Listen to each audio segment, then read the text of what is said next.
Tatiana era o femeie modernă, încrezătoare în sine, inteligentă și autosuficientă. În orice caz, aproape toată viața a considerat că este așa, iar atitudinea celor din jur îi permitea să creadă că, în general, are un temei pentru asta. La viața ei de căsnicie, a privit întotdeauna cu ochi lucizi. Știa că are nevoie de o familie normală pentru a naște un copil în viitor, sau chiar doi, de la omul pe care îl iubește, îl respectă și care îi răspunde cu aceeași monedă. Căsnicia ei cu Victor a durat 5 ani. Desigur, în acest timp s-au întâmplat multe între ei. Au trecut prin crizele familiale celebre, cu diferite grade de înțelegere reciprocă și nu fără pierderi. În anul după nuntă, s-au adaptat unul la altul, obișnuindu-se, de exemplu, cu faptul că, în loc de o gustare ușoară în cafeneaua preferată, acum avea o cină comună completă cu chiftele prăjite și piure de cartofi. Tatiana trebuia să prăjească acele chiftele, iar Victor să le mănânce cu o expresie de fericire pe față. Tatiana nu era pricepută în bucătărie, a început să învețe arta gătitului abia după nuntă, iar având în vedere acest lucru, uneori soțul ei avea nevoie de mai mult curaj și răbdare decât soția care gătea. Obiceiul de a se întinde pe toată lățimea canapelei și de a-și așeza membrele în mod liber s-a lovit de prezența unui corp la fel de exigent în apropiere.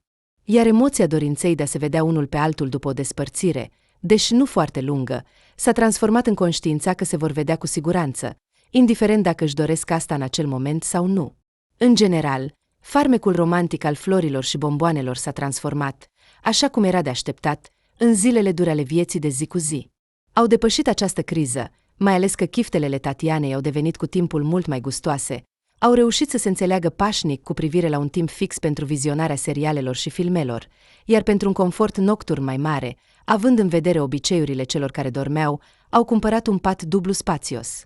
Cât despre întâlnirile zilnice obligatorii pentru soți, situația a fost specială. Tatiana a lucrat o vreme ca operator la o stație de benzină deschisă non-stop și a lipsit periodic de acasă timp de zile întregi, oferind astfel multe motive de distracție pentru cunoscuții și prietenii lor. Victor, înțelegător, zâmbea și spunea în astfel de cazuri: "Ei bine, de ce avem noi o astfel de armonie cu Tatiana? Pentru că trăim o zi la 3, așa că nu apucăm să ne săturăm unul de altul." Tatiana asculta aceste glume cu un zâmbet ironic. Apoi a venit o altă criză, promisă de bărbații căsătoriți mai experimentați și, mai important, de știința psihologică oficială, criza de 3 ani a vieții de căsnicie. Aici totul a fost chiar mai serios. S-a obișnuit atât de mult unul cu celălalt, încât a devenit lipsit de importanță cum arată fiecare. Tatiana, amintindu-și că, de fapt, intenționa să trăiască cu Victor până la măcar aniversarea de aur, s-a apucat să salveze situația. A tăiat brusc părul, care întotdeauna, cât se știa ea, era lung până aproape de acel loc, a slăbit mult, a învățat arta machiajului și l-a tras pe soțul ei într-o croazieră comună de 2 săptămâni. În prima zi, Victor, cu o expresie de martir, a urcat pe punte și a văzut brusc o blondă frumoasă cu forme voluptoase, picioare lungi, unul dintre care, în sensul piciorului, ieșea spectaculos dintr-o fanta până la mijlocul coapsei. În același timp, dacă vorbim cu o frază din romanele de dragoste ale Tatianei, vântul îi flutura ușor părul, în care razele soarelui se încurcau. Din surpriză, Victor s-a necat cu berea pe care o bea în acel moment, iar în secunda următoare a fost pe punctul de a se neca, pentru că a realizat că dama atrăgătoare, veselă și foarte familiară, zâmbește doar pentru el. Tragându-și burta, care, sincer să fiu, în ultima vreme îi provoca multe neplăceri, Victor, privind cu neîncredere în jur, i-a zâmbit înapoi. Blonda și-a dat jos ochelarii de soare și s-a dovedit a fi soția lui. În general, căsnicia a fost salvată. Tatiana a fost bine cu Victor încă câțiva ani, așa cum se întâmplă când ești alături de oameni pe care îi înțelegi și care îți sunt dragi. El nu era un erou romantic, care trăiește cu o intensitate pentru iubita sa și visează doar la un singur lucru, să moară cu numele aleasă pe buze. El dorea să trăiască liniștit alături de aleasa sa. Era un om simplu și obișnuit, care iubea să mănânce bine și gustos și care nu dorea să acorde atenție burticii în creștere, adorând să se întindă pe canapea în compania telecomenzii și considerând că cea mai bună modalitate de a menține romantismul relației este să bea o bere împreună și să se culce de vreme. Când între ei a apărut o fisură aproape invizibilă, asemănătoare unei pânze de păianjen, care s-a lărgit treptat și, în cele din urmă, s-a transformat într-o prăpastie în care au căzut toate speranțele și planurile ei. Cine știe? Din exterior, Nimic nu s-a schimbat. Se întorceau acasă, mâncau, beau, își schimbau hainele și dormeau, apoi se trezeau, plecau și, întorcându-se din nou, mâncau și dormeau. Și atât. Tatiana a citit toate cărțile despre psihologia relațiilor de familie. Specialiștii insistau cu toții asupra importanței menținerii contactului emoțional. Dar pentru a păstra ceva, trebuie să ai acel ceva. Poate că acel contact cu Victor nu a existat nicăieri. Sincer să fiu, nu își amintea ca inima ei să fi bătut cu bucurie și să fi stat pe loc la gândul lui, iar Victor nu s-a înroșit niciodată de fericire când îi oferea un buchet de ocazie de ziua ei de naștere sau de 8 martie. Deși, trebuie să recunoaștem, prima lor întâlnire a avut loc în circumstanțe destul de amuzante, care, totuși, cu o anumită întindere, ar putea fi considerate romantice. S-au cunoscut la sărbătorirea Zilei Orașului. Tatiana trăia în acest oraș de 3 ani și o parte semnificativă din această perioadă a petrecut-o învățând să meargă pe tocuri înalte. Născută într-un sat și trăind acolo până la 20 de ani, Tatiana nu stăpânea această artă. Mai mult, alergând toată copilăria și adolescența în adidași, sandale, galoșe și chiar desculță, a încălcat, evident, un centru de greutate sau un echilibru care ar fi trebuit să o mențină pe acea toculă subțire. Oricât de mult s-a străduit, nu a reușit mult timp să pășească cu încredere pe un toc de înălțime măcar jumătate din ceea ce era obiectivul final. Trebuia să învețe cu orice preț. În ochii ei, abilitatea de a merge pe tocuri înalte era un semn de civilizație, alături de obiceiul de a-și spăla dinții, de a bea cafea amară cu o expresie de fericire pe față și de a lovi cu degetele pe tastatura computerului cu încredere. În cele din urmă, după multe luni de eforturi titanice, era pregătită să cucerească lumea. În acea seară festivă, a pășit triumfătoare pe bulevarde și piețe. În pantofii minunați din nubuc, cu un toc nebunește de înalt, Tatiana se simțea mult mai înaltă, mai slabă, mai frumoasă și, cel mai important, cu 300% mai urbană decât de obicei. Tatiana, e deja târziu. Mergem acasă. Au anunțat prietenele ei din cămin, care, de altfel, erau fricos îmbrăcate în adidași. Sincer să fiu, picioarele o dureau nemilos. Călcâiul drept începea să o doară, dar Tatiana a decis să-și înfrumusețeze triumful cu vizionarea focurilor de artificii pe malul apei. Ei bine, mergeți, eu mai rămân să mă plimb, a spus hotărât frumoasa, încercând să-și facă vocea să sune încrezătoare. Și s-a plimbat.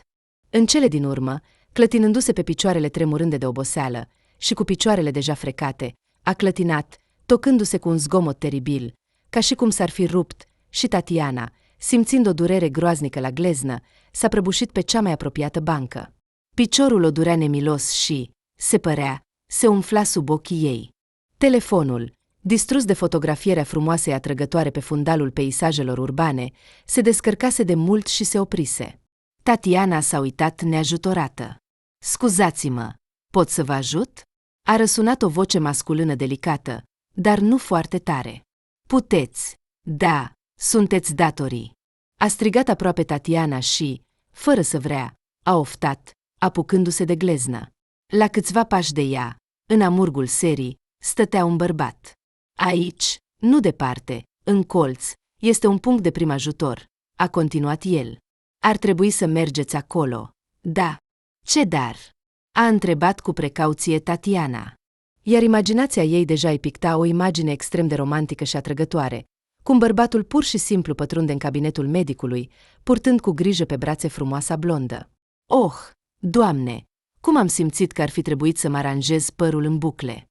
Iată-le, cu grijă și cu atenție, o așează pe masa de consultație și se așează lângă ea cu o expresie de îngrijorare pe față. Apoi o scoate din cabinet pe brațe, iar toți cei care stau în coridor zâmbesc fericiți și admirativ. Și brusc, în aceste imagini incredibil de strălucitoare, s-a intercalat vocea lui. Bărbatul, parcă citindu-i gândurile, a spus cu o voce scuzătoare: Draga mea, aș purta cu mare plăcere până la punctul de prim ajutor și înapoi, unde trebuie să mergi, dar pur și simplu nu te pot ridica, a murmurat el, rușinat. Tatiana s-a uitat uimită la el, apoi confuză la ea însăși, mai bine zis, la ceea ce era în câmpul ei vizual, încă o dată la bărbat, ca și cum și-ar măsura dimensiunile cu brațele lui, și a izbucnit în râs. Bărbatul, numindu-se Victor, s-a oferit totuși să o ajute, deși a îndeplinit rolul nu de purtător, ci de sprijin. A bandajat-o strâns și destul de abil, fără a economisi pentru asta eșarfa lui ușoară.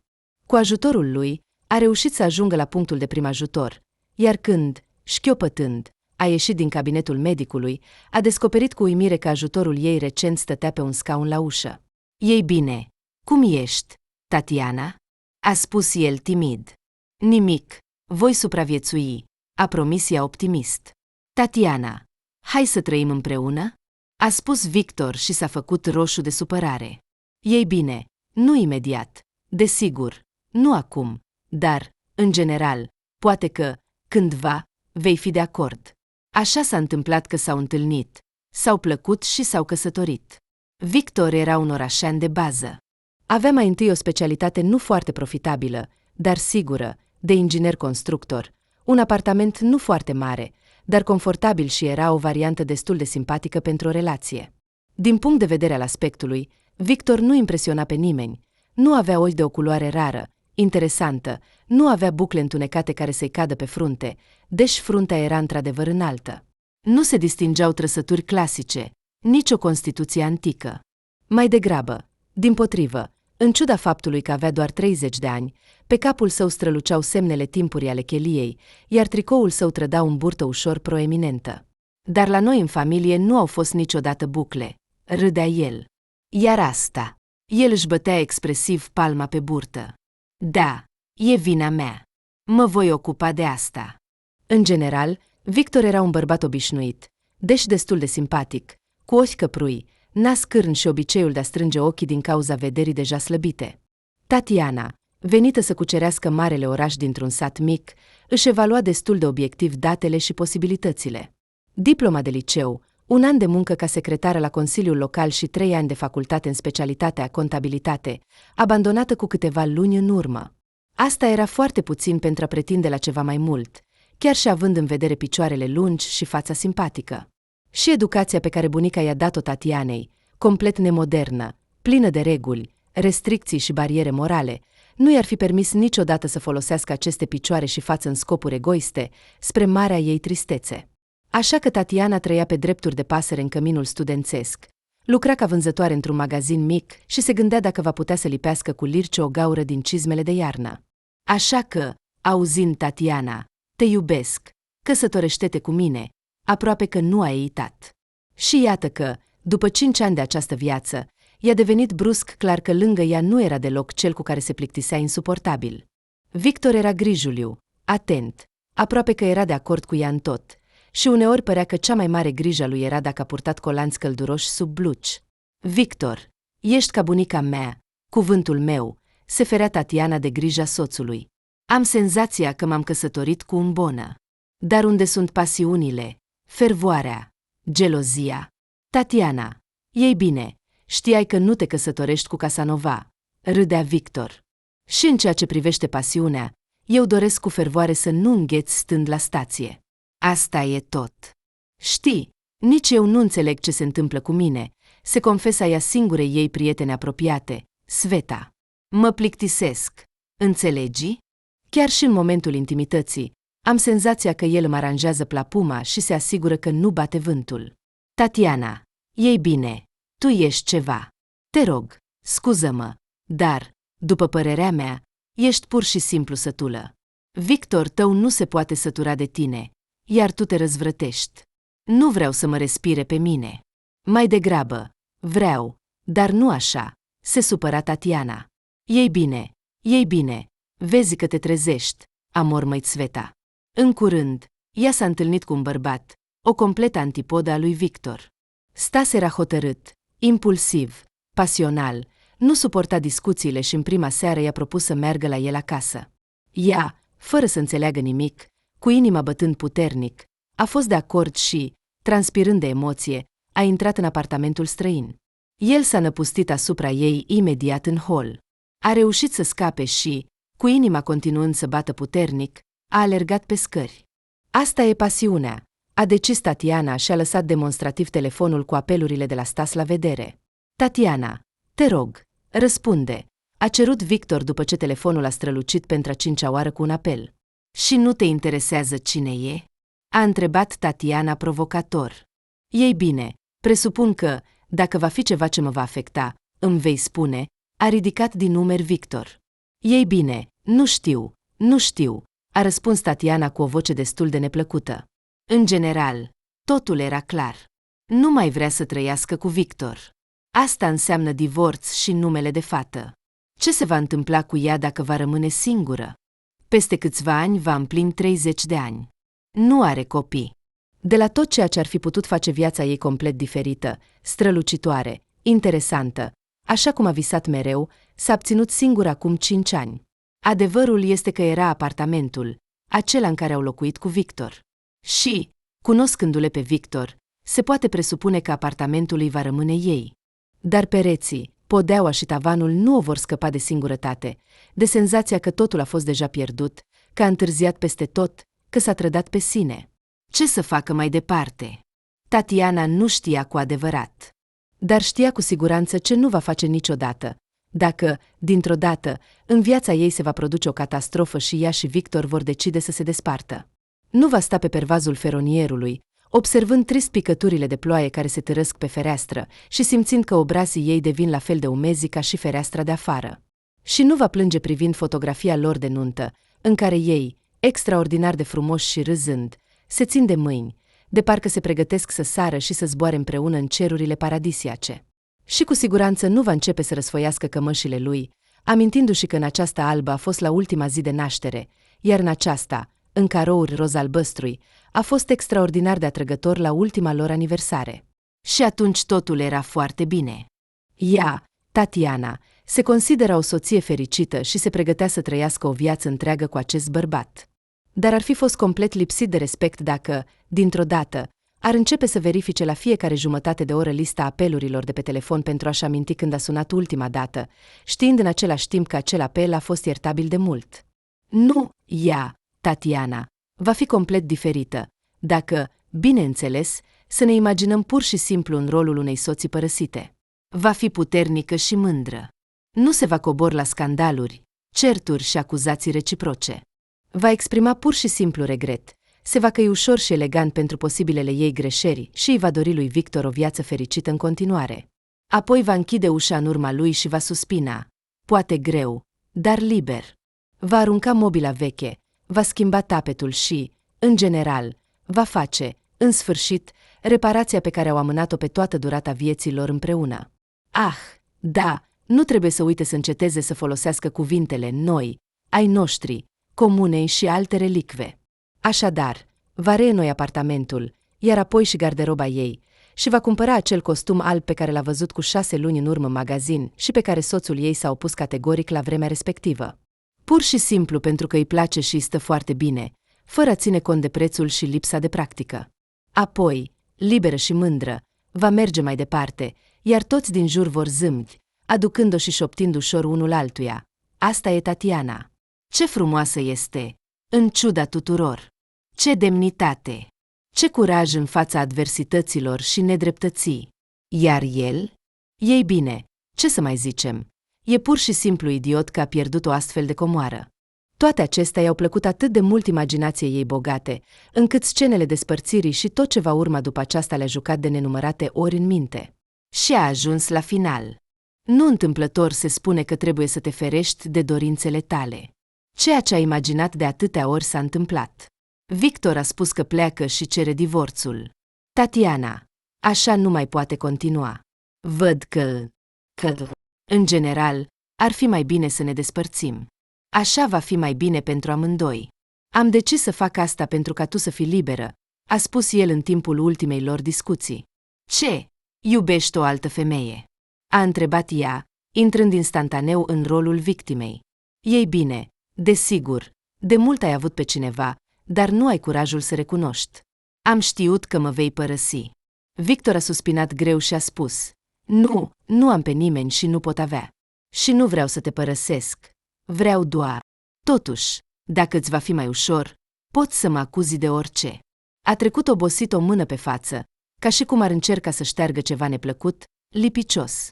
Apoi a privit-o ciudat, s-a agitat, parcă și-a amintit ceva și a decis să spună, dar a tăcut și a plecat. Și iată că ea stă pe fereastra aceea blestemată, pe care nu își amintește cum a ajuns acolo, și plânge, așa că din cauza lacrimilor nu vede picăturile de ploaie care, ca o batjocură, totuși bat pe fereastră. Cămășile lui Victor, care stau liniștite în dulap, le-a răsfoit deja și chiar a strâns una la piept. De fapt, nu este foarte clar de ce, pentru că nu putea exista mirosul iubitului ei de până nu de mult pe ele după spălare. Dar erau cămășile lui Victor, iar din faptul că continuă să stea în dulap, ca și cum nimic nu s-ar fi întâmplat, iar el nu va mai fi niciodată cu ea, devenea foarte trist. Fotografia de nuntă, aceea pe care Victor a numit-o odată o săritură necunoscut, a fost deja scoasă de câteva ori de pe perete, plânsă și pusă înapoi cu frică. Tatiana, care a scos inițial hotărât rama de pe cui, a avut brusc o senzație persistentă că pe perete s-a format o gaură, la fel ca în viața ei. Să se uite în acest gol nu avea nici puterea, nici curajul. Să rămână acolo, în cele din urmă. Este doar o fotografie. A încercat să-și arate curajul și eroismul Tatiana, privind fața fericitului Mire și simțind cum iarăși lacrimile îi urcă în gât. Cât despre telefon, aici a reușit să se conformeze propriilor sale principii. Nu a verificat lista apelurilor. În schimb, a petrecut ore întregi privind numărul lui și fotografia atașată. Prindându-se în această autoînșelare, a închis telefonul cu furie doar pentru a verifica, după câteva minute, dacă nu a ratat un apel de la Victor. Ceea ce este cel mai surprinzător, în ciuda planurilor sale grandioase de eliberare fizică și emoțională, nu vrea să arunce mobila cumpărată împreună cu Victor. Și chiar și tapetul, care îi se părea destul de ridicol, imita niște scânduri deteriorate și exfoliate, care, dintr-un motiv oarecare, îi plăceau teribil. Nu mai voia să le rupă. Și acel costum alb. Dar, dacă stai să te gândești, de ce îi trebuie? În primul rând, va trebui să-l spele la fiecare 2 zile, iar în al doilea rând, Victor avea dreptate când spunea că în alb arată de 2 ori mai lată decât este de fapt. Așa că, stop, nu cumva îi pare rău de despărțire. Nu, nu poate fi. Nu, desigur.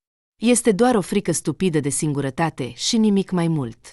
Iar Victor?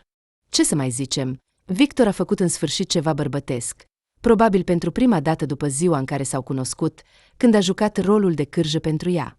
Și, în general, trebuie să înceteze să se gândească la asta, să se compătimească. Trebuie să acționeze așa cum și-a imaginat de atâtea ori, să devină mândră și calmă. Și trebuie să schimbe decorul, astfel încât să nu umble și să nu se lovească la fiecare minut de resturile vieții sale anterioare. Exact. Trebuie să plece. În vacanță. Să-și ofere, în sfârșit, o viață splendidă, să se distragă, să se relaxeze, iar apoi să se gândească ce să facă mai departe.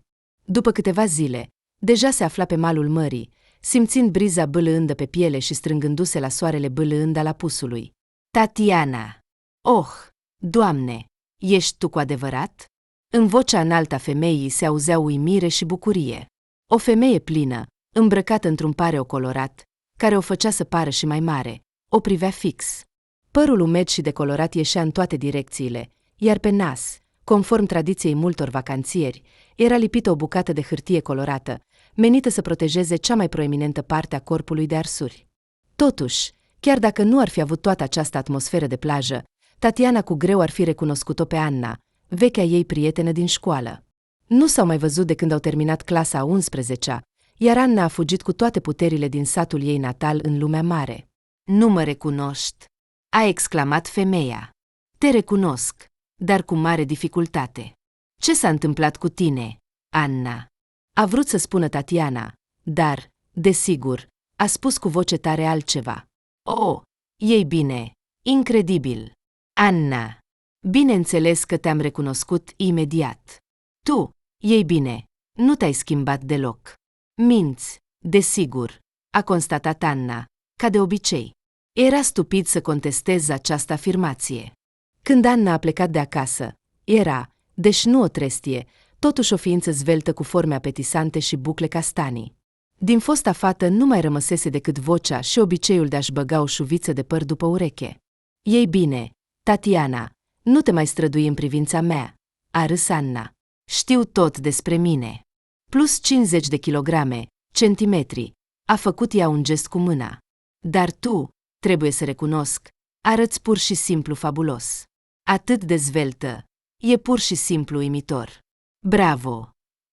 Anna a privit-o pe fosta ei prietenă cu o aprobată sinceră. Tatiana a zâmbit involuntar. Totuși, nu degeaba ea și Victor s-au străduit atât de mult în ultimul an să se pună în formă. Chiar au anunțat o competiție, cine va slăbi mai mult în jumătate de an. Premiul a fost anunțat serios. Câștigătorul putea alege locul pentru următoarea lor vacanță. Victor a muncit din greu și chiar o vreme a fost în frunte, slăbindu-și celebrele colăcei și câștigând mușchi. Și promitea cu bucurie soției că luna de vacanță o va petrece stând alături de el pe malul râului cu undița în mână. Tatianei nu-i plăcea deloc să petreacă timpul așa și a tras tare, lăsându-le pe Victor cu cele 5 kilograme pierdute de el departe în urmă. Deodată, întorcându-se cu gândul la soț, a clătinat nervos din cap și a zâmbit Annei. Ascultă, Anna, hai să mergem undeva să vorbim, da? Până la urmă, nu ne-am văzut de atâta timp. Desigur, cu plăcere. Dar mai întâi anunț pe ai mei și plecăm. A dat din cap Anna.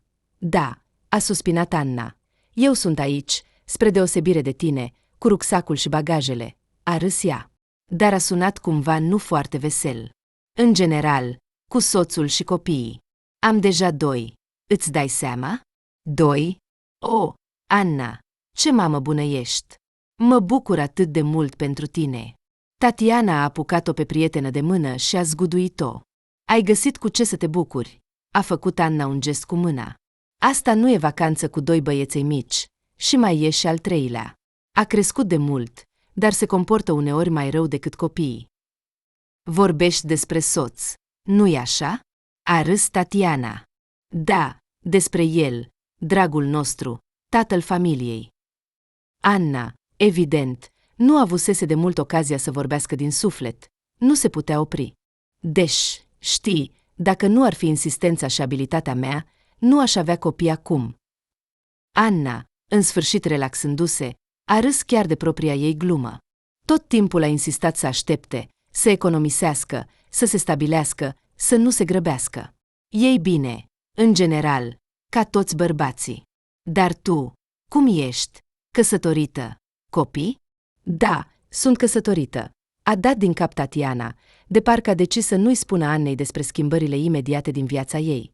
Ei bine, încă nu am copii. Întârzi în comparație cu tine, Anna. Ei bine, nu-i nimic, un lucru rău nu e greu, a hârșit ea. În concluzie, Tatiana, eu plec. Tu nu pleca nicăieri, bine?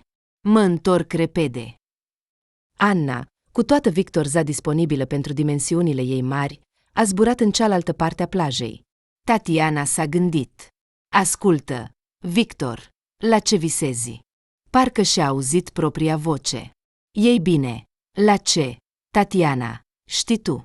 Vreau un fiu, iar mai bine o fiică sau, totuși, un fiu mai întâi, iar apoi o fetiță, sau mai bine amândouă deodată. Victor, dar noi am vorbit despre asta de 100 de ori. Ce copii acum? Trebuie să obțin diplomă, să mă angajez, altfel voi rămâne blocată în fostele mele locuri de muncă.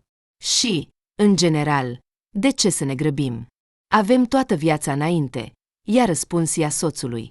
Ei bine, și ce? Ce importanță are, Tatiana? Eu doar vreau foarte mult ca tu să naști un copii. Această discuție între ei apărea periodic, dar Tatiana, simțind că fură ceva de la Victor și de la ea însăși, nu-i plăcea acest subiect și îl încheia cu un aer vinovat. Nu, desigur, voia copii, poate nu mai puțin decât Victor. Dar nu acum. Mai târziu, mai încolo și, în general. De la Victor? După astfel de gânduri, se speria de corupția ei, de lipsa de principii, se temea și interzicea să discute pe această temă. Ei bine, sunt pregătită. Anna a reușit să se schimbe, deși ținuta de plajă, așa cum s-a dovedit, îi stătea mult mai bine decât rochia strâmtă. Pe figura voluminoasă a femeii, materialul s-a întins foarte mult, conturând formele nu tocmai plăcute ochiului. De ce ești grasă? A râs ea. Ei bine, ce să fac? Nu toată lumea poate fi modele, ca altele. A mai privit odată cu admirație la Tatiana de la cap până la picioare. Ei bine, hai să mergem? Au găsit un loc într-o mică cafenea de pe mal și s-au cufundat mai întâi în amintirile tinereții, iar apoi în povestea vieții din ultimii ani. A vorbit în principal Anna, se pare că s-a căsătorit aproape imediat după ce s-a stabilit în oraș. A născut 2 băieți și a trăit cu soțul în apartamentul care îi aparținea. Crezi sau nu, deși sunt înregistrați acolo, și copiii sunt, uite-i, și trăim nu mai rău decât alții, dar mă simt și acum ca și cum aș avea drepturi de pasăre. Căci dacă se întâmplă ceva, cine sunt eu acolo? Nimeni. Și nu mă cheamă deloc. Și soacra mă tot împinge, e o adevărată ticăloasă, așa cum trebuie. Își răsfață fiul ei, nu se sfiește deloc. Așa că îmi spune în față că eu, țăranca, l-am căsătorit pe fiul ei. Auzi? De parcă aș fi rămas însărcinată ca să mă mărit cu el. Nu, desigur, când ne-am căsătorit, eu chiar eram, ei bine, pe a 5-a lună. Și ce? Toată lumea face așa. Dar ea nu-mi dă pace de 7 ani. Îți dai seama? Și nici nu gătesc bine. E imposibil de mâncat. Și cresc copiii greșit. Și acasă e haos, iar soțul e uitat și abandonat. Și acest fiu, favorit al ei, stă și tace, de parcă așa trebuie. Ei bine, în general, o poveste clasică despre soacră și nură. Dar tu, probabil, știi și singură cum sunt soacrele. A ta te chinuie mult? A mea? Adică, soacra? A întrebat Tatiana, neînțelegând imediat sensul întrebării. Nu, știi, nu am astfel de probleme. Eu și Olga Mihailovna avem o relație destul de normală, chiar bună. Da, a întins Anna neîncrezătoare. Interesant. Cum așa? Nu-mi spune în față că sunt o oaie de țară și nu-mi bag nasul în oală. Ei bine, te felicit. Lioșca, unde te duci? Anna, cu o agilitate neașteptată pentru dimensiunile ei, s-a ridicat, observând cum unul dintre copiii ei încearcă să se urce pe parapet. Familia, adică ambii băieți și soțul Annei, care dormea pe șezlon, se aflau de fapt foarte aproape. Rămânând o vreme singură, Tatiana s-a gândit din nou la subiectul abia atins. Relațiile cu soacra, mama lui Victor, erau complicate. Desigur, ca orice femeie normală, care își iubește fiul și îi dorește fericirea, Olga Mihailovna nu era încântată de o astfel de nănașă. Tatiana era o completă opoziție față de Olga și a înțeles asta imediat la prima lor întâlnire. O femeie frumoasă, care, în ciuda vârstei, își păstrase postura și modul de a-și ține capul sus, cu părul scurt și cărunt aranjat cu stil și un machiaj ușor vizibil, a lăsat imediat o impresie puternică asupra Tatianei. Și când Tatiana a văzut pantofii ei cu toc înalt, fusta strâmtă, în care Tatiana nu s-ar fi putut strecura nici măcar după un an de dietă strictă, și bluză cu o fundă de satin în față, inima viitoarei nurori s-a ascuns undeva în călcâi. Femeia vorbea cu propoziții absurd de corecte, pronunțând fiecare cuvânt clar, se uita sever și insistent și parcă întreba, fără a avea nevoie de cuvinte rostite cu voce tare. Ei bine, draga mea, cu tine totul e clar. Din ce ai decis? Interesant, că meriți fiul meu. Din leșin a salvat-o faptul că Victor a îmbrățișat-o pe umeri și i-a șoptit la ureche, reușind să o sărute pe frunte. Tatiana, nu te mai face atât de moartă, da? Mama mea a lucrat mulți ani la liceu, așa că e o deformare profesională, înțelegi? Dar, în general, e o femeie bună și veselă. Ei bine, desigur, acum mă va călca în picioare și imediat va deveni bună și veselă. Aici mă simt ca un elev mediocru în biroul directorului școlii, s-a gândit Tatiana. Desigur, ce nură poate fi pentru această doamnă grandioasă? Căci, fără îndoială, visa să-și vadă fiul căsătorit cu o fată din oraș, dintr-o familie educată, cu 2 diplome, 3 limbi străine și 18 perechi de pantofi cu toc. Iar ea, o țărancă neînvățată în fusta colorată stupidă. Ce prostie! De unde a decis că cu cât se îmbracă mai strident, cu atât mai ușor va fi să cunoască oameni noi? Doamne, uite masa, se vede că e pusă în sufragerie. Aproape fiecare farfurie are 10 feluri de tacâmuri. Iar ea, în afară de furculiță, lingură și cuțit, și acela de bucătărie, nu știe nimic. Victor, te rog, du-te repede jos la brutăria noastră. Am uitat de pâine, a spus Olga Mihailovna. Iar noi, între timp, să ne povestim cu Tatiana. Desigur, au zburat gânduri panică. Am uitat de pâine. Cum să stau la masă cu o fată de la țară fără pâine? Ea mănâncă tot cu pâine și mușcă dintr-o jumătate de pâine. Acum mi-a venit sfârșitul. Victor a plecat, iar Tatiana s-a uitat cu tristețe la pictura de pe perete. Tatiana, te pare că te temi de mine? A răsunat deodată o voce feminină bâlândă. Sincer, și eu mă tem puțin de tot asta. Poate că ne temem puțin împreună, iar apoi ne vom elibera de acest sentiment? Tatiana a privit uimită la Olga Mihailovna. În locul unei răutăcioase rafinate, în fața ei stătea o femeie frumoasă, zâmbitoare, trăsăturile feței s-au îmbâlânzit, iar figura nu mai semăna cu un manechin ideal. Probabil că am exagerat cu formalitatea. Te rog să mă ierți. Victor, în astfel de cazuri, spune că din mine răsare un ministru al educației. A râs ușor și a atins mâna Tatianei. Tatiana, trebuie să mă înțelegi. Am nevoie doar de timp pentru a mă obișnui cu schimbările din viața noastră. Înțelegi? Înțeleg. A dat din cap Tatiana, de fapt, neînțelegând nimic. Ce înseamnă această transformare magică? Tocmai aici era o mătușă suspicioasă, temătoare, arogantă, așa cum trebuie să fie o soacră conform tuturor canoanelor, și deodată, în locul ei, primești o zână bună. Așa ceva nu se întâmplă. Nu mă crezi. Nu mă crezi. Olga Mihailovna, citind fără efort gândurile Tatianei, a suspinat. Da, nici eu nu aș fi crezut acum câteva zile. Îți spun sincer, când Victor mi-a spus că ți-a făcut propunerea, am făcut o scenă îngrozitoare, chiar i-am spus să aleagă între tine și mine. Îți dai seama? A închis ochii și s-a strâmbat de durere, de parcă retrăia din nou scena teribilă. Ei bine, Victor a spus că te iubește foarte mult, că este dureros că spun așa, dar te va alege pe tine. Așa, Tatiana, fiul meu te iubește foarte mult, iar restul nu are nicio importanță. Eu, Tatiana, nu sunt o rivală și nu vreau să-mi pierd fiul. Așa că să declarăm un armistițiu și să ne obișnuim una cu cealaltă, să ne privim. Bine? A făcut cu ochiul Tatianei. Mamă! A răsunat din sufragerie vocea lui Victor. Te iei de mine? Aștepți un diplomat străin în vizită. Ce ai pus aici din argintul de familie? Eu nu știu pentru ce sunt jumătate din toate aceste cuțite și furculițe. Tatiana a suspinat recunoscătoare, dar așa, încât Olga Mihailovna să nu observe. Seara aceea a trecut, desigur, nu ca o cină ideală în familie. Tatiana nu a reușit să se relaxeze complet, pentru că a fost foarte greu să creadă în cele auzite atât de repede. Victor se distra de minune, scormonind în farfurie cu degetele. Olga, abia stăpânindu-și râsul, încerca să se încrunte, iar Tatiana a spus deodată: Victor, oprește-te, comportă-te decent. După care au început să râdă vesel și prietenește. În ciuda rezultatelor încurajatoare ale întâlnirii cu viitoarea soacră, viața Tatianei nu a fost ușoară. Olga Mihailovna a fost deschis șocată de incapacitatea totală a Tatianei ca gospodină. Tatiana, te rog, mă ierți, dar așa nu se poate. Victor, din păcate, nu are un stomac foarte sănătos. Are nevoie de dietă și de mâncare normală de casă. Eu, desigur, sunt gata să ajut, dar totuși va trebui să înveți să gătești.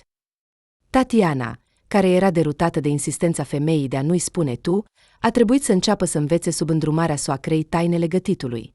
Ca elevă, Tatiana s-a dovedit a fi destul de nepricepută, iar Olga a trebuit să manifeste multă răbdare și perseverență. Chiar e surprinzător, Tatiana, soacra totuși nu s-a putut abține de la o săgeată. Tu ești din sat și, dintr-un motiv oarecare, nu știu să gătesc, a completat Tatiana.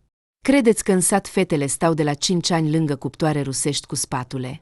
Da, nu știu să mură varză, să fac borș, să prăjesc carne. Ei bine, va trebui să înveți, a zâmbit Olga Mihailovna. După 6 luni, Victor a spus: Tatiana, mama a venit pe la noi? Chiar ies niște chiftele șocante. Și s-a oprit cu o bucată din chiftelele sale șocante ridicată pe furculiță, observând fața veselă a soției. Datorită puținelor îndrumări ironice, dar sensibile și tactice ale Olgăi Mihailovna, ea a încetat să mai vopsească rufele albe în gri minunat, să ardă tricourile nevinovate ale lui Victor cu fierul de călcat și, cel mai important, a învățat să se îmbrace astfel încât, în sfârșit, chiar și ea să poată aprecia toată puterea farmecului ei feminin. Îmi pare rău, Tatiana, te vei îmbrăca ca pe un vulcan și nu te vor lăsa să stai liniștită. Anna, Luând un mic alpinist de pe scara abruptă și dându-le soțului ei, s-a lăsat pe masă. Despre ce vorbeam? Ah, despre soacre. Să le fie bine și în această lume, și în cealaltă. Ei bine, dar cum e sănătatea? Totul în regulă? Nu ești bolnavă. Ei bine, arăți excelent. Ce probleme ai putea avea?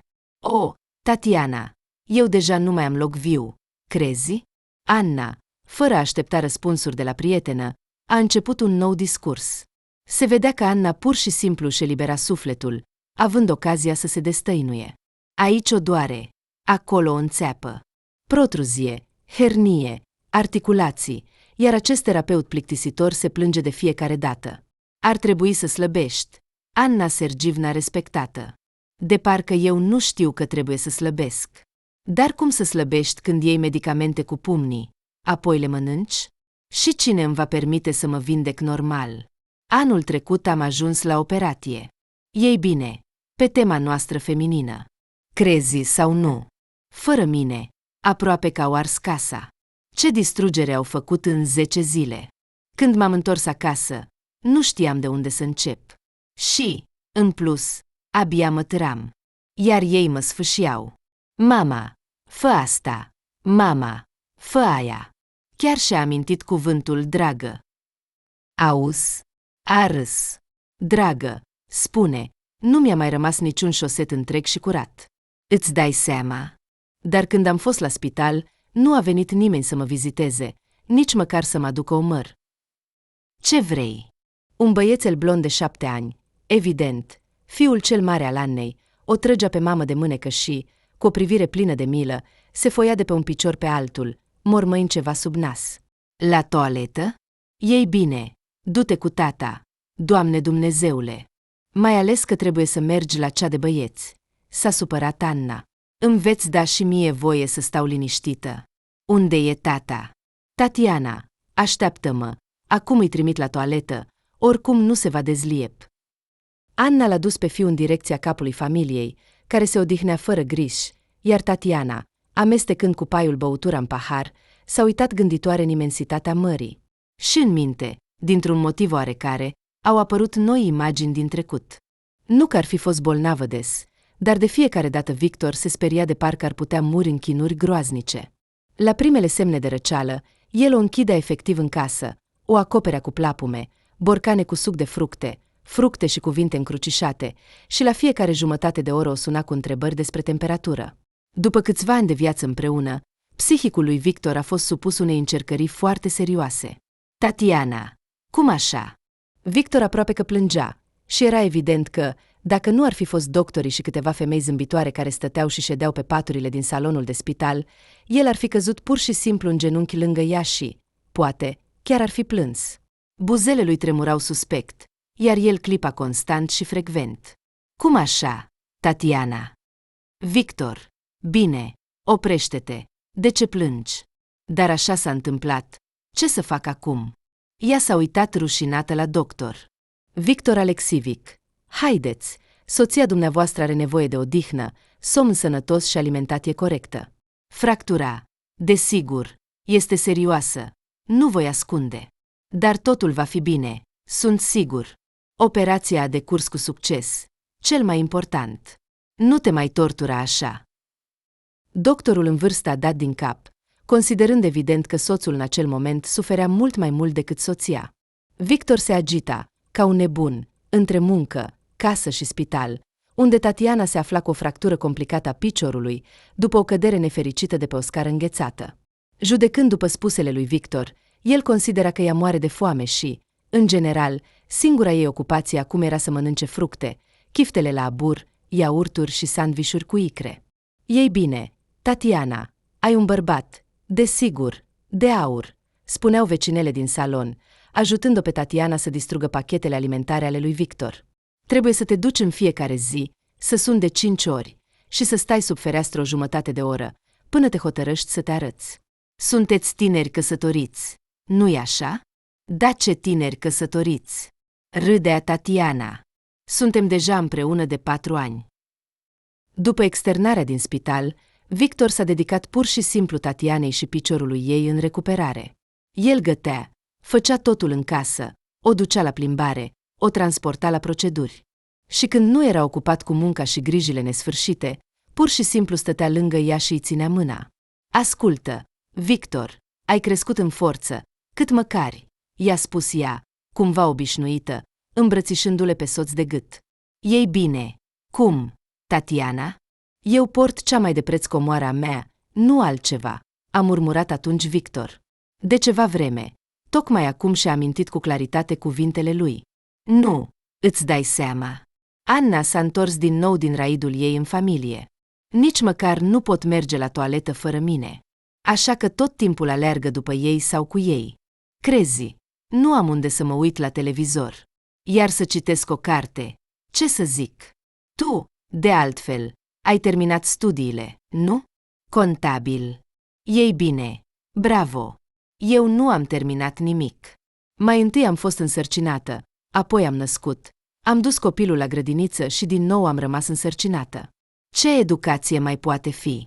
Chiar dacă m-aș hotăr, cine îmi va da voie să învăț? Căci nu am niciun minut liber. Ei bine, chiar acum m-am hotărât, se zice, să vorbesc cu o prietenă. Vezi. Anna a arătat Tatianei telefonul mobil care strălucea. Soacra, în persoană. Pe Carcala suntem asemănătoare. Nu se va dezliep, mai bine să răspund, să mă raportez, așa să spun. Stai, eu mă întorc repede. Ascult, Maria Ivanovna. Bună, da, cu rugăciunile voastre. Anna a făcut o față expresivă și s-a îndepărtat. Iar Tatiana continua să amestece nenorocitul cocktail în pahar cu paiul. Tatiana, dar nu te-ai gândit să termini studiile și să obții diplomă? Victor a început această discuție la 6 luni după nuntă. Ei bine, ce? Nu te mai mulțumește soția de la țară, neînvățată? A glumit Tatiana. Ei bine, ce legătură are asta, Tatiana? Mă vei mulțumi în orice formă și stare. Dar asta trebuie să fie pentru tine, pentru viitor. Ei bine, și pentru propria ta încredere, nu-i așa? Nu-ți place foarte mult munca ta actuală la benzinărie, nu-i așa? Victor, am terminat 3 ani de economie. Trebuie să mă reînscriu. Nu mă amintesc nimic, dacă sunt sinceră. Și, în general, e o mare bătaie de cap. Eu, sincer, sunt cam proastă și nu mi-a fost foarte ușor să învăț. A tresărit. Nu e o bătaie de cap. Tatiana, îți trebuie diplomă. Victor a făcut un gest hotărât cu mâna. Așa, mai avem 3 luni până la începutul semestrului. O grămadă de timp. Te voi pregăti. Și în privința ta, cred că exagerez. Ești foarte deșteaptă, mult mai deșteaptă decât crezi tu. Și memoria ta e excelentă. Probabil că atunci aveai capul ocupat. Nu era timp pentru studiu. Așa că îți vei aminti tot. Iar ce nu îți vei aminti, vom revedea. Totul e decis. Mâine mergi și depui actele pentru reînscriere. După ce Victor a pregătit-o, Tatiana a trecut cu succes testarea, s-a întors la institut și, după 2 ani, a obținut diploma de învățământ superior. Victor, e mai mult diploma ta decât a mea, râdea ea. Ei bine, cel puțin, cred că îți trebuie mai mult decât mie. Te văd că ai slăbit de bucurie. Mă uit. Acum, stând la masa cafenelei, a privit deodată întrebarea dintr-o cu totul altă perspectivă. Da, aceasta era diploma lui Victor. Nu în sensul că cui îi trebuie mai mult, ci în sensul că lui Victor i-a fost mult mai greu decât ei. Victor a fost tutorul ei pentru majoritatea subiectelor. A hrănit-o în timpul sesiunii, a suportat istericile și aruncarea manualelor în pereți. Și cel mai important, timp de 2 ani a muncit fără să se plângă, singur, pentru familia lor și pentru ea, studenta care nu se mai încadra în normele de vârstă. Și gluma despre Victor, care a slăbit de bucurie, acum suna cu totul diferit. El zâmbea cu adevărat vesel și fericit, dar sub ochi se formaseră umbre, fața era căzută, iar tricoul lui preferat, care recent îi era strâns pe burtă, acum se flutura liber. Ea și-a amintit brusc că tocmai atunci el a început să vină acasă mai târziu decât de obicei. Victor, ce? Ai început să te plimbi? A glumit Tatiana. Ți-ai găsit pe cineva? Aha, mi-am găsit. A dat din cap el. Încă un loc de muncă. Tatiana. Mi-au propus un obiect interesant. Trebuie să construiesc o mică fabrică pentru un localnic bogat. Dacă reușesc, voi fi plătit bine. Acum avem nevoie de bani și trebuie să mergem în vacanță cu studenta mea de nota 10. Nu-i așa? Tatiana, dacă nu ai nevoie de mine, aș mânca repede. Trebuie să stau puțin cu desenele. Cu desenele, în acea perioadă a vieții lor, el stătea uneori până dimineața. Apoi, cu un aer vinovat, îi spunea Tatianei că nu are timp să pregătească micul dejun, o săruta pe frunte și pleca. După terminarea institutului, ea s-a angajat fără prea multe dificultăți la o mică firmă comercială, unde s-a integrat, așa cum se spune, perfect. Nu a avut o carieră deosebită, dar era considerată un specialist bun și de încredere. Tatiana mergea cu plăcere la muncă, unde nu doar că făcea contabilitatea și pregătea rapoartele, dar și se bucura de conversațiile cu colegii, arătându-le fie noile ei pantoși și costum, fie bijuteriile primite de la Victor, fie fotografiile din ultima lor călătorie. Uf, dar soacra, îmi va consuma toate nervii în 5 minute. Anna s-a așezat din nou pe scaun cu un zgomot. Îți dai seama, l-am lăsat pe motanul meu pe mâna ei. Doar să-l hrănească, să-i curețe litiera. Dar acum mâncarea lui se termină, iar ea, vezi bine, nu are pensie suficientă pentru trogloditul nostru. Mă întreabă de unde să ia bani. Și eu știu. Oh, banii! Să se ducă dracului! Cât ai câștiga, totul se duce ca într-o prăpastie. Oh, dar unde e portofelul meu? Ascultă, Tatiana, am fost cu portofelul? Anna a ridicat mâinile în mod amuzant și a început să se verifice, de parcă ar fi putut ascunde ceva sub rochia ei strânsă. Oh, dar unde l-am pus? Poate a rămas în geantă? Dima! Dima! A strigat ea atât de tare, încât câțiva porumbei care zburau încet s-au speriat și au zburat în direcții diferite. Nu aude! Ce prost e! Tatiana, acum verific portofelul. Acolo e cheia de la cameră. Banii! Banii! Interesant! Și, de fapt, în acești 5 ani, nu a fost niciodată în situația de a nu avea cu ce plăti, de exemplu, pentru apartament sau produse. Dacă vrem să fim mai exacti, ea niciodată nu a plătit pentru produse, pentru cheltuieri comune sau pentru cumpărături gospodărești. Victor a plătit întotdeauna totul singur. Și pentru Tatiana, întotdeauna a fost suficient să-și cumpere cizme noi sau o bluză care i-a plăcut, sau chiar un palton, și la frizerie mergea cu prețuri pe care prietena ei Sveca le numea complet indecente. Și în toți acești ani ea a fost soția, așa cum uneori spunea cu neglijență, doar a unui inginer, deși de înaltă clasă și, cum i-a spus cineva într-o conversație întâmplătoare, cu multe oferte de muncă.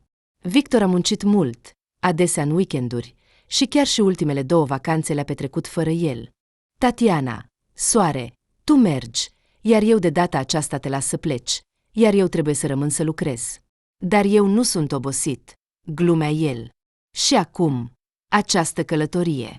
Ea, fără să se gândească, a plătit biletele și hotelul. Ei bine, nu era în plin sezon, desigur, și totuși suma a fost considerabilă. S-a uitat cu uimire, de parcă ar fi văzut-o pentru prima dată. S-a uitat la cardul bancar. Banii pe care îi câștigase nu puteau fi suficienți pentru o călătorie. Asta înseamnă că cineva a transferat o sumă considerabilă pe card. Aha, cineva. Un magician bun. Nu fi proastă, Tatiana Alexeevna. Este Victor. A decis să mă copăleșească cu noblețe.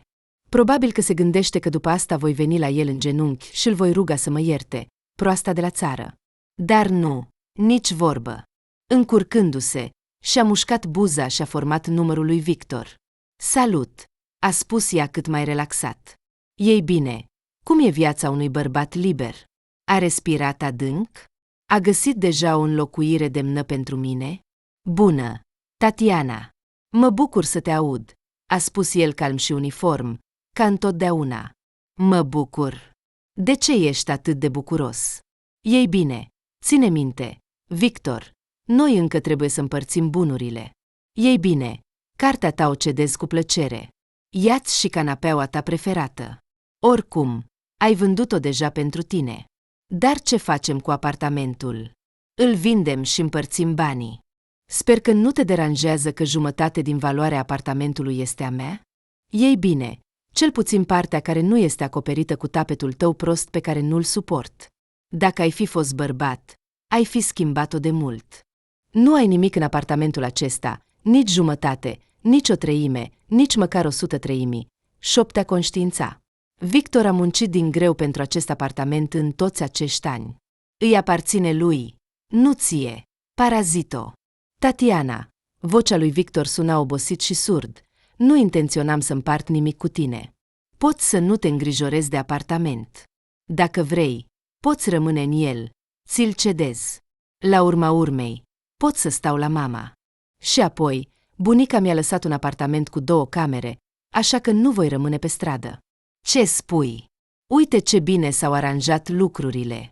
A făcut o voce de uimire, deși nu avea nimic de imaginat. Era deja, ca să spunem așa, în șoc. Deci, cedezi? Ce nobii suntem! O adevărată faptă de prinț. Nu prințească, ci pur și simplu bărbătească, a răspuns Victor. În general, Tatiana, procesul de divorț este programat pentru a 30. Când vii? Nu te îngrijora. Voi fi pe 30. Nu voi rata spectacolul, a aruncat ea înapoi. Ei bine, atunci ne vedem. Ai grijă de tine, a murmurat el. Mă voi strădui. Pentru tine. Nu putea să înceteze să fie nepoliticoasă, deși deja simțea cum îi arde fața de rușine. Și-a pus mâinile pe față și din toată inima și-a dorit să se facă nevăzută. Se urăște pentru fiecare cuvânt pe care tocmai l-a spus și pentru toate împreună. Și tot ceea ce a gândit în ultimele câteva ore sub influența cuvintelor Annei a venit asupra ei ca o ploaie proaspătă și răcoroasă pe un oraș prăfuit și sufocat, care spală toată murdăria și mizeria. Victor este un om bun, inteligent, nobil, modest, pentru că el a făcut-o în sensul literal al cuvântului. Și al învinovăți este același lucru cu a se învinovăți pe sine. Dacă este plictisitor cu el, înseamnă că este plictisitor cu sine. Este atât de simplu. Dacă cineva îți oferă viața lui, acceptă acest dar și fii recunoscătoare pentru el. Dar dacă acest dar nu ți este necesar, pur și simplu cere-ți scuze și refuză, dacă simți că nu ești demnă. Dar nu vrea să renunțe la nimic, pentru că îl iubește pe soțul ei. Cu adevărat, profund și sincer. Și nu a avut, nu are și niciodată nu va avea pe cineva mai drag decât el, Victor, soțul ei. Tatiana, ce? Te-ai supraîncălzit? Ești atât de roșie. Și scaunele astea sunt înfricoșătoare. Anna și-a pus mâna pe fundul ei chinuit și l-a legănat. La locul portofelului. Îți dai seama? Oh, Tatiana, nu ne-au lăsat să vorbim normal. Dar tu cum ești? Anna, punând în sfârșit întrebarea la care avea nevoie de răspuns, s-a uitat la Tatiana. Știi. Bine. Victor, ei bine, soțul meu, știi, este un om minunat. Bun, inteligent, răbdător. Și, în general, Anei, el este minunat. Iar eu sunt doar o proastă. Anei, nu știi cum să obțin un bilet pentru zborul de seară. Trebuie să ajung urgent acasă. Foarte urgent. La soțul meu. Trebuie să-l văd imediat. Trebuie să-i spun urgent că... Ei bine, multe lucruri.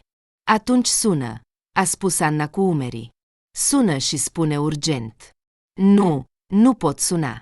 I-am spus deja destule prostii la telefon. Trebuie să-l văd. Să-i privesc în ochi. Și să mă privească în os. Poate că atunci îmi va crede. Ești ciudată, Tatiana, a spus Anna, ridicând din umeri. Biletul ți-l vor vinde, dar să știi că va fi foarte scump. Nu-i nimic, asta voi recupera. Mie îmi trebuie doar să-l văd pe Victor cât mai repede. Bine, Anei, mulțumesc. Mulțumesc pentru tot, pentru povestea ta și pentru viața ta, și pentru iluminarea mea. Tatiana s-a ridicat emoționată și a îmbrățișat-o pe prietenă. De fapt, nu a reușit să-și învârtă brațele în jurul spatelui Annei. Nu, ești cu adevărat nebună. Nu ai înțeles nimic. De ce mulțumesc? Anna se uita la Tatiana cu nedumerire și o îmbrățișa nesigură de umeri. A doua zi, Tatiana a deschis ușa apartamentului lor cu Victor. Tatiana, În mijlocul holului stătea cineva pe care nu voia să-l întâlnească deloc. A uitat că mai există o persoană în fața căreia va fi chinuit de rușine pentru tot ce a făcut și a spus. Olga Mihailovna se uita confuză la nuroră și, dintr-un motiv oarecare, zâmbea vinovat și rușinat. Eu doar. Trebuia să te întorci în câteva zile. Îmi pare rău că sunt aici, dar Victor m-a rugat să iau lucrurile, să-ți las documentele pentru apartament pentru semnătură. El lucrează, iar acum a preluat o comandă mare, deși, sincer vorbind, cred că pur și simplu nu vrea să mai apară aici. Așa că... Apoi a tușit și a continuat mai ferm. Victor m-a rugat să găsesc o echipă de muncitori. De ceva urgent, așa a spus, trebuie să schimbe tapetul din hol. Eu, desigur, nu înțeleg nimic și în general totul pare o nebunie, să te desparți de soție și să te gândești la tapet. Dacă sunt sinceră, încep să mă tem pentru rațiunea lui. Ei bine, am găsit 2 meșteșugari. Ei sunt în bucătăria voastră. Acum vor lua o gustare și vor începe să lucreze. Olga Mihailovna, dragă, te rog, nu trebuie să iei nimic. A strigat Tatiana. Ce nu trebuie? S-a pierdut din nou soacra. Nu trebuie să iei lucrurile lui Victor. Și nu am nevoie de documente. Și tapetul nostru, te rog, nu-l atinge. Este cel mai bun tapet din lume. Iador. Așa. Olga Mihailovna, obosită, s-a așezat pe un scaun. M-am temut că fiul a înnebunit, iar acum, se pare, încă o nebună. Tatiana, ce se întâmplă? Se întâmpla, Olga Mihailovna, se întâmpla. Am fost o proastă care aproape că și-a distrus viața și a stricat viața lui Victor. Dar acum totul este bine. Olicica Mihailovna, te iubesc foarte mult și-ți sunt recunoscătoare pentru tot. Și îl iubesc foarte mult pe Victor. Și el nu se va scăpa de mine atât de ușor. Femeia se uita la ea cu uimire și zâmbea nesigur. Se vedea că Olga Mihailovna nu se despărțise complet de suspiciunile sale cu privire la nebunia din familia fiului ei. Ei bine, atunci, cred că voi pleca, vă descurcați singuri. S-a ridicat și s-a îndreptat spre ușă, dar, amintindu-și, s-a întors. Deci, iau meșteșugarii. Nu-i așa, nu-i nevoie, nu? Închizând ușa în urma sângelui ei și a celor 2 muncitori foarte surprinși, Tatiana a ridicat telefonul. Victor, salut, a spus ea, înghețând, și mă simt ca o fată care sună pentru prima dată un bărbat care o interesează. Salut, Tatiana, a spus el. Victor, trebuie să mă întâlnesc cu tine. Ne vom vedea pe 30 la tribunal, a răspuns el. Nu, până pe 30 nu voi supraviețui. Trebuie acum, imediat. Victor, dragule, iartă-mă pentru tot. Sunt o proastă, pur și simplu imposibilă, și trebuie să-ți explic totul, să-ți povestesc și să te rog. Victor, dacă se poate, nu divorța de mine, bine? La telefon s-a auzit un zgomot, un murmur, și el a pronunțat ceva neclar. Apoi s-a auzit un zgomot de lovitură, iar conexiunea s-a întrerupt. După câteva secunde, telefonul a sunat din nou. Îmi pare rău, am lăsat telefonul jos. Unde? Unde ne întâlnim? A spus el. Ei bine, unde? Acasă. Desigur. La noi acasă. Te aștept sub tapetul tău, pe care abia am reușit să-l salvez. Vino, te rog. După 30 de minute, Victor a deschis ușa și a intrat încet, ca și cum cu fiecare pas ar căuta să simtă podeaua sub el, temându-se că ar putea dispărea sub picioare. Inima Tatianei a început să bată de bucurie și apoi s-a oprit brusc timp de câteva secunde, iar apoi a început să bată repede. Iar Victor s-a înroșit chinuit, ținând în mâini un buchet de crizanteme. Și dintr-un motiv oarecare, era clar că s-a înroșit de fericire.